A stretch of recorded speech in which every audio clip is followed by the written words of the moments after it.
The code of the extra ordinary mind book. Hello दोस्तों, इस book summary में आपको विशेन लक्ष्यानी की best seller book code for the extra ordinary mind book में से लिए गए कुछ बेहद इंपॉर्टेंट टिप्स मिलेंगे, जिसके मदद से आप अपने माइंड को ऑर्डिनरी से एक्स्ट्रा ऑर्डिनरी बना सकते हैं। इस बुक समरी को आप अपने दिमाग को तेज करने के लिए यूज कर सकते हैं, तो आप इस समरी को ध्यान से लास्ट तक जरूर सुने। मुझे लगता है कि ऑर्डिनरी लोग अगर चाहें तो एक्स्ट्रा ऑर्डिनरी बन सकते हैं। ये बात बिलियनियर एलन मस्क ने कही थी। तो ऐसी क्या चीज है जो उनको और बाकी दूसरे बिलियनियर को भीड़ से अलग करती है? क्या ये पैसा है या फेम या फिर उनका लक? एलन मस्क कोई मल्टी मिलियनियर पैदा नहीं हुए थे। सेम चीज स्टीव जॉब्स और जॉन डी रॉकफेलर के साथ भी है। एक ऐसा मेथड है, एक कोड है जो कोई भी फॉलो कर सकता है और उनकी ही तरह एक्स्ट्रा ऑर्डिनरी बन सकता है। यही बात आप इस बुक समरी से सीखने वाले हैं। हर चीज पहले आपके दिमाग से शुरू होती है, तो सबसे पहले आपको अपनी थिंकिंग बदलने की जरूरत है। जैसे वो एप्पल इंक का स्लोगन भी कहता है ना, थिंक डिफरेंटली, ठीक उसी तरह इस बुक में आपको अपने फ्रेम ऑफ माइंड चेंज करने का तरीका सिखाया जाएगा। अगर आप दूसरे लोगों की ही तरह सोचेंगे और एक्ट करेंगे तो कभी भी एक्स्ट्रा ऑर्डिनरी नहीं बन सकते। आपको इतना स्ट्रांग बनना पड़ेगा कि हर तरह के क्रिटिसिज्म को आसानी से फेस कर सके और अपनी जिंदगी की सच्ची खुशी आपको हासिल हो पाए। तो चलिए बात करते हैं अपने पहले हेडर की, transcend the culture escape. Steve jobs ने एक बार कहा था, आपके आसपास की वो हर चीज जिसे आप लाइफ कहते हैं आप ही के जैसे लोगों ने बनाई है। हम सब की लाइफ रूल्स से चलती है। बचपन से ही हमें सिखाया जाता है कि हमें क्या करना है और क्या नहीं। आपको स्कूल की पढ़ाई करनी चाहिए, आपको कॉलेज जाना चाहिए, कोई हाई पेइंग जॉब करनी चाहिए, शादी करनी चाहिए, वगैरह वगैरह। यहाँ तक हमें कैसा दिखना चाहिए, क्या फील करना चाहिए, ये सभी सोसाइटी के हिसाब से ही तय होता है। आखिर इसके पीछे क्या रीजन है? ह्यूमैनिटी ने हमारे लिए ये रूल्स बनाए हैं। हम इन रूल्स, आइडियाज, बिलीफ और प्रैक्टिस के समंदर में तैरने वाली फिश की तरह हैं। सोसाइटी हमेशा यही एक्सपेक्ट करती है कि हम ये रूल्स माने और फॉलो करें। मगर पॉइंट ये है कि अब ये रूल्स बहुत ज़्यादा आउटडेटेड हो चुके हैं। ये हमें आगे बढ़ने से रोक रहे हैं, हमें अपाहिज बना रहे हैं और कुछ नहीं बल्कि हमें पीछे की ओर धकेले जा रहे हैं। लेकिन अगर आपको एक्स्ट्रा ऑर्डिनरी बनना है तो आपको ये रूल्स तोड़ने ही पड़ेंगे। चलिए लेखक की खुद की स्टोरी पर एक नजर डालते हैं। विशेन लक्ष्यानी माइक्रोसॉफ्ट के लिए काम करते थे। वे नए एम्प्लॉयज की वेलकम पार्टी में बिल गेट्स से भी मिल चुके हैं। इस मुकाम तक पहुंचने के लिए विशेन ने बहुत हार्ड वर्क किया है। उन्होंने मिशिगन यूनिवर्सिटी से कंप्यूटर इंजीनियरिंग की पढ़ाई की है। इन सब के बाद विशेन को बहुत खुश होना चाहिए था। आखिरकार उनके पास इतनी ग्रेट कंपनी में स्टेबल जॉब जो थी। उन्होंने टॉप यूनिवर्सिटी से पढ़ाई की है, लोग उन्हें एक सक्सेसफुल इंसान समझते हैं। मगर इसके बावजूद विशेन खुश नहीं है। माइक्रोसॉफ्ट ज्वाइन करने के कुछ ही महीनों बाद उन्होंने अपनी जॉब ही छोड़ दी। दरअसल विशेन एक फोटोग्राफर या कोई स्टेज एक्टर बनना चाहते थे, मगर यह सोसाइटी ऐसी जॉब्स को सक्सेसफुल प्रोफेशन के तौर पर नहीं देखती थी। लोग अक्सर कहते हैं कि फोटोग्राफी या एक्टिंग में कोई पैसा नहीं है। लोगों को लगता है कि विशेन को भी कोई 9 to 5 जॉब कर लेनी चाहिए और इस तरह विशेन लक्ष्यानी ने अपने सपनों को कुर्बानी दे दी। हेडर नंबर 2, क्या रूल्स सही हैं? पुराने बनाए गए नियमों पर सवाल कीजिए। आज जो रूल्स हम फॉलो कर रहे हैं हमसे पहले वाले लोगों ने बनाए थे। अगर देखा जाए तो ये रूल्स कुछ नहीं है, बस लोगों की ओपिनियन है और हम सिर्फ इसलिए इन्हें फॉलो करते हैं क्योंकि ये हमारे पैदा होने से भी पहले से चले आ रहे हैं। जब हम कोई डिसीजन लेते हैं तो हमें लगता है कि हम रेशनल हो रहे हैं। हमें लगता है कि हमारा फैसला सिर्फ हमारे माइंड से निकला है। मगर हम माने या ना माने, हमारी हर सोच हमारे दोस्तों, परिवार और कल्चर से कहीं ना कहीं इन्फ्लुएंस होती रहती है। वैसे अपना ट्रेडिशन फॉलो करने में कोई बुराई नहीं है, लेकिन आप ही देखिए कि हर दिन की दुनिया कितनी तेजी से इवॉल्व हो रही है। तो जो इसके रूल्स हैं, बिलीफ्स हैं, आइडियाज़ हैं, वे भी तो इवॉल्व होने चाहिए। अगर आप भी उन्हीं चीज़ों में बिलीव करेंगे जिनमें सब करते हैं, तो आप रेशनल नहीं हैं। अगर आप बिना सोचे समझे चीज़ों को यूं ही एक्सेप्ट करते रहेंगे, तो आप कभी भी एक्स्ट्रा ऑर्डिनरी नहीं बन सकते। इसलिए रूल्स पर सवाल उठाएं, क्योंकि आपके पास सोचने के लिए एक दिमाग है। रूल्स चाहे राइट हो या रॉन्ग, आप अपने डिसीजंस खुद लें। ब्लाइंडली कुछ भी फॉलो मत करें। इसी बात पर चलो एक छोटा सा किस्सा सुनाता हूं। एक बार एक 9 साल का हिंदू लड़का मैकडॉनल्ड का बर्गर खाना चाहता था, क्योंकि उसने इसके बहुत से एडवर्टाइजमेंट देखे थे। मैकडॉनल्ड की एक ब्रांच उसके घर के पास ही खुल रही थी, मगर उस लड़के को एक प्रॉब्लम थी कि वह बीफ नहीं खा सकता था। अब मैकडॉनल्ड के उस एड्स की वजह से उस लड़के को लगता था कि यह बर्गर उसकी जिंदगी का सबसे बढ़िया मील होगा। फिर भी ऐसा कुछ तो था जो उसे रोक रहा था। तो वो लड़का अपनी माँ के पास गया और पूछा, मैं बीफ क्यों नहीं खा सकता। उसकी माँ ने प्यार से उसे समझाया कि ये उनके रिलीजन और कल्चर का एक पार्ट है।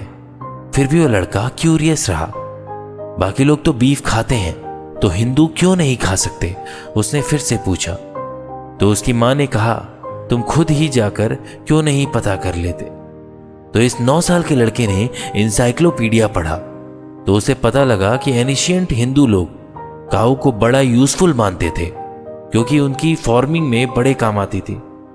काऊ दूध देती थी, तो हिंदुओं को लगता था कि काऊ इतने काम की है तो इसे क्यों खाया जाए, जब खाने के लिए बाकी जानवर हैं। और फिर लास्ट में उसकी माँ ने उसे बीफ बर्गर टेस्ट करने के लिए अलाउ कर दिया।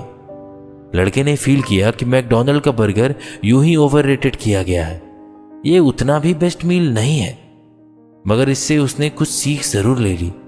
चलिए आइए जानते हैं अगले हेडिंग के बारे में, practice conscious engineering. Extra ordinary बनने के लिए हमें ये बात ध्यान रखनी पड़ेगी कि कुछ रूल्स ऐसे हैं जो आजकल की लाइफ में किसी काम के नहीं है।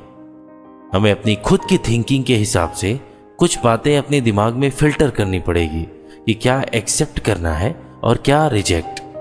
इमेजिन करें कि आप एक ऐसे कमरे में हैं जिसमें कई सारे लोग हैं। आप उनकी बातचीत सुन रहे हैं, जैसे कि सक्सीड होने के लिए बेस्ट तरीका क्या है, आपको क्या पहनना चाहिए, या फिर किस टाइप के लोगों से दूरी बनाकर रखना चाहिए। अब आपको ज़्यादा कुछ नहीं पता, तो आप उनकी हर बात को सही समझते हैं, क्योंकि आप भी ऑर्डिनरी लोगों की तरह ही सोचते हैं। आप भी बाकियों की तरह भीड़ का एक हिस्सा हैं। अगर आपको वाकई में एक्स्ट्रा ऑर्डिनरी बनना है, तो खुद को जगाना पड़ेगा। यहीं पर कॉन्शियस इंजीनियरिंग काम करती है। अपना खुद का बबल बनाने का यही प्रोसेस है। आप अभी भी सेम रूम में हैं। ऑफ कोर्स आप अभी भी सेम वर्ल्ड में रहते हैं, मगर आप इसमें अपना खुद का एक वर्ल्ड बना सकते हैं। कॉन्शियस इंजीनियरिंग का मतलब होता है कि आपका खुद का वे ऑफ थिंकिंग बिल्ड करना। मतलब ये कि उन रूल्स को तोड़ना जो आपको आगे बढ़ने से रोक रहे हैं। क्या हो अगर आपको सक्सेस पाने के लिए खुद का रास्ता मिल जाए? क्या हो अगर कोई फेमस फोटोग्राफर या कोई एक्टर बन जाए? अगर ऐसा हो तो यही सही मायनों में एक्स्ट्राऑर्डिनरी होगा। कॉन्शियस इंजीनियरिंग एक ऐसी चीज है जिससे आप अपनी लाइफ अपने हिसाब से चलाने के लिए रूल्स खुद से क्रिएट करेंगे। आपके हाथ में आपकी खुद की चॉइस रहेगी, जिससे आप दूसरों के जजमेंटल नेचर का विक्टिम होने से बच सकते हैं। अगर आपके पास कॉन्शियस इंजीनियरिंग है तो आप जो चाहे वो कर सकते हैं, जो आपको पसंद हो वो पहन सकते हैं, जिससे चाहे उसे फ्रेंडशिप कर सकते हैं। आपकी कॉन्शियसनेस एक कंप्यूटर की तरह है, जिसे अपना ऑपरेटिंग सिस्टम अपग्रेड करने की जरूरत पड़ती रहती है। आज से सालों पहले विंडोज 95 हुआ करता था, आज आपके पास जरूर विंडोज 10 होगा। अपग्रेड करना बहुत जरूरी है ताकि यह कंप्यूटर बेटर और फास्टर काम करता रहे। ठीक ऐसे ही आपकी कॉन्शियसनेस भी इवॉल्व होती रहे। विंडोज 95 किसी पुरानी थिंकिंग की तरह है, मगर आप चाहें तो खुद को विंडोज 10 में अपग्रेड कर सकते हैं। अपने लाइफ में ऐसे बिलीफ्स रखें कि आपकी लाइफ बेटर हो जाए, क्योंकि आपको अच्छे से पता है कि विंडोज 95 अब आउटडेटेड हो चुका है। क्योंकि आपको अच्छे से पता है कि विंडोज 95 अब आउटडेटेड है, ये अब चलता नहीं है, तो अब भी इसे क्यों यूज कर रहे हो? अपनी रियलिटी के मॉडल्स खुद से दोबारा लिखें। Rewrite your models of reality. क्या आप बचपन में कभी बुली हुए हैं, यानी बचपन में आपको तंग किया गया है? जब आप छोटे होते हैं तो अक्सर खुद को बचा नहीं पाते। आपकी खुद की चॉइस नहीं होती है, बल्कि जो आपकी फैमिली और फ्रेंड्स करते हैं आप उसी पर बिलीव करते हैं। वो थॉट, वो बिलीव्स, वो आइडियाज़ जो आपको अपने इन्वायरमेंट से मिलते हैं वही आपकी रियलिटी बन जाते हैं।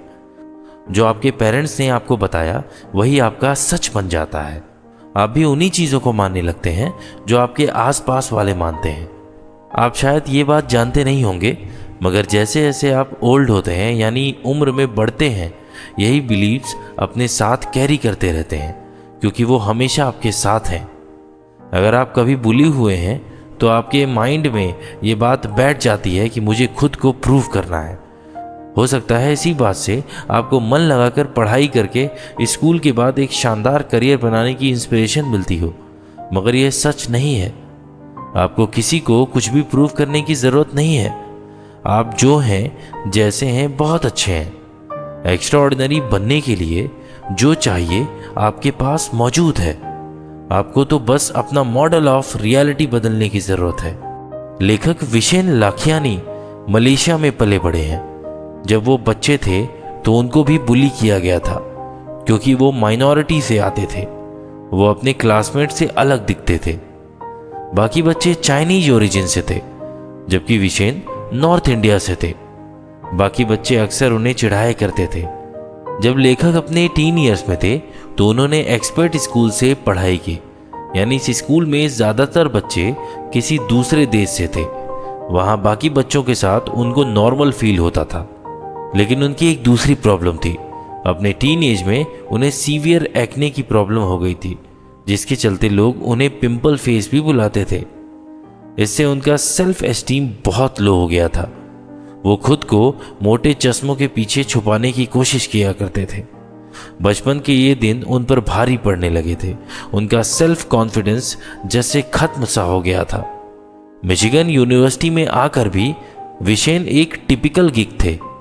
उन्हें जब तक अपने टूटे ग्लासेस को टेप से जोड़ने की जरूरत पड़ती रहती। मुश्किल से ही वो अपने दोस्तों के साथ आउटिंग पर जा पाते थे। विशेन तब 22 के हो चुके थे, मगर अभी तक उनकी कोई गर्लफ्रेंड नहीं थी। उनमें इतनी हिम्मत ही नहीं थी कि किसी लड़की को प्रपोज कर सकें। मगर एक दिन एक बदलाव आया। उनके स्कूल में एक डांस फंक्शन था। विशेन ने बहुत ज़्यादा बियर पी ली थी। वो नशे में थे और शायद इसीलिए वो एक खूबसूरत लड़की के साथ डांस करने की हिम्मत जुटा पाए। उस लड़की का नाम था मैरी। विशेन उसे कई सालों तक देखते रहते थे। उन्हें लगता था कि वो स्कूल की सबसे खूबसूरत लड़की है और इसीलिए वो उनकी पहुंच से कोसों दूर थी। विशेन को आज तक उसके करीब जाने का मौका कभी नहीं मिला था। शायद ये नशे की वजह से था। जब वे मैरी के साथ डांस कर रहे थे तो उन्हें मौका मिला और उन्होंने बेहद करीब आकर उसे किस कर लिया, मगर फिर जल्दी से पीछे हट गए। उन्होंने मैरी से माफ़ी मांगी। विशेन को लगा शायद मैरी बुरा मान गई, लेकिन वो नाराज नहीं थी। उल्टा उसने विशेन से कहा, क्या तुम मजाक कर रहे हो? तुम तो बहुत हॉट हो यार। और वो भी उन्हें किस करने लगी। वो रात उनके कॉलेज लाइफ की बेस्ट रात थी। अगली सुबह विशेन एक डिफरेंट व्यू के साथ उठे। अगर मैरी को लगता है कि वो अट्रैक्टिव है तो हो सकता है कि बाकी लड़कियां भी ऐसा ही सोचती होंगी। हालांकि उनके अपीयरेंस में कोई चेंज नहीं आया, लेकिन विशेन को एक नया मॉडल ऑफ रियलिटी मिल चुका था। तो ऐसे ही आपके साथ भी कुछ गलत नहीं है। लोग जो आपकी कमियां बताते हैं झूठ बोलते हैं। आप में एबिलिटीज़ हैं, टैलेंट है और नॉलेज भी है। चले जानते हैं अगले हेडर के बारे में। जीने के लिए अपना सिस्टम अपग्रेड करें। आप एक बार जब अपनी थिंकिंग चेंज कर लेंगे तो आपके जीने का तरीका भी चेंज हो जाएगा। अगर आपकी नई रियलिटी स्ट्रक्चर्ड और वेल डिफाइंड है तो आप पुराने सिस्टम से छुटकारा पा सकते हैं। सोचिए ज़रा, आप बचपन से इसी सोच के साथ जी रहे हैं तो इतनी आसानी से ओल्ड आइडिया से छुटकारा नहीं मिलेगा। आपकी फाउंडेशन ज़रूर बढ़िया होनी चाहिए। आपके पास ऐसा स्ट्रॉन्ग सिस्टम होना चाहिए जिससे आप ओल्ड हैबिट्स की तरफ वापस ना जा पाएं। ऐसे 3 स्टेप्स हैं जिन्हें फॉलो करके आप अपना लिविंग सिस्टम अपग्रेड कर सकते हैं। पहला स्टेप है रिसर्च। आपको लाइफ में अप्लाई करने के लिए एक नया आइडियाज ढूंढने होंगे।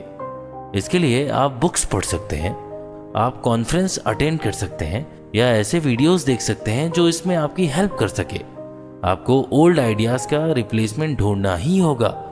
जितनी दुनिया अब तक आपने जानी है उससे कहीं ज़्यादा बड़ी दुनिया आपका इंतज़ार कर रही है। सेकेंड स्टेप है रिफ्रेश। हर सिंगल डे को इम्प्रूव करने की कोशिश करें। थर्ड स्टेप है अपनी प्रोग्रेस मेज़र करें। आपका नया सिस्टम कितना स्ट्रांग है? क्या आपके नए बिलीव्स वाकई पुराने वाले से बेटर हैं? खुद को टेस्ट करना बहुत ज़रूरी है जिससे आप ओल्ड बिलीव्स की तरफ वापस ना जा पाएं। एग्जाम्पल के लिए, जैसे कि आपको वेट लॉस करना है, लोग कहेंगे कि ये नहीं हो पाएगा। आपके फ्रेंड्स फास्ट फूड खाने पर आपको चिढ़ाएंगे। अपने मोटेपन की वजह से फेसबुक पर आपको नेगेटिव कमेंट्स भी मिलेंगे।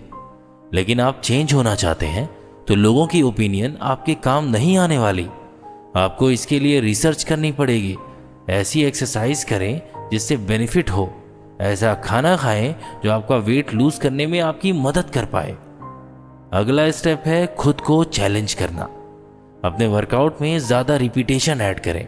अगर चीज़ बर्गर खाना आपको बड़ा पसंद है तो जब भी ये आपके सामने आए उस टाइम को इसे खाना अवॉइड कर दें। जितनी बार भी ऐसा करने में आप कामयाब रहेंगे उसे अपनी विक्ट्री समझें और फिर अपनी प्रोग्रेस मॉनिटर करें।